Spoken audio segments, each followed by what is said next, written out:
What is up mga kapalikat sa kapaligiran? Nandito tayo ngayon sa isa sa pinaka-awaited events of the year, the recognition of partners in environmental sustainability. Inside this hall, magkakasama lahat from our industry partners, LGUs, hardworking NGOs, academe, and development partners. Hey! Sila po ang ating mga kabalikat sa kapaligiran na totobigay ang effort to protect our environment. Now it's time to give back and celebrate their hard work. So join me witness the highlights of this ceremony and see who's making a real difference for our environment.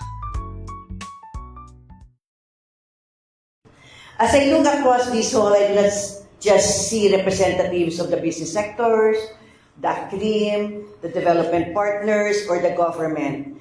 I see the architects of sustainable Philippines. The Bureau's mandates are only as strong as the partnerships that support them.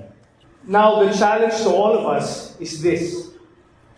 Let us not let our best practices remain extraordinary. Work with us to make them ordinary.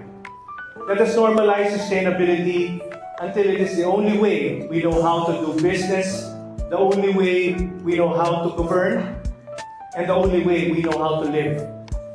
We must sustain these efforts not because it is convenient, but because it is the only path to a meaningful life for the generations that will follow in our footsteps. Witnessing these partners take the stage is so inspiring because the task of protecting the environment is huge at hindi yan kaya ng gobyerno na nag-iisa. Ika nga, it takes a village or in this case, a whole nation to protect our environment.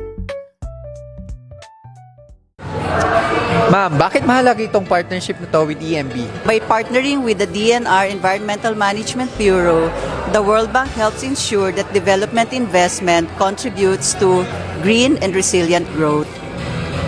Partnership ng academe with EMB is very important. We deliver capacity building.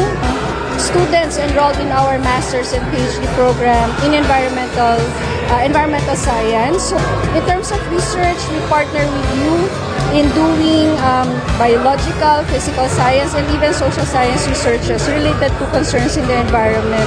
Environmental management is a whole of society na trabaho. And importante yung partnership because it's a realization of what we say we are doing at ito, ginagawa natin siya sa totoong buhay. And that's a wrap. To all our partners, maraming salamat po sa pagiging kabalikat para sa ating kapaligiran. Sa aming pagpanahon, please remember, small acts multiplied by many can transform the world.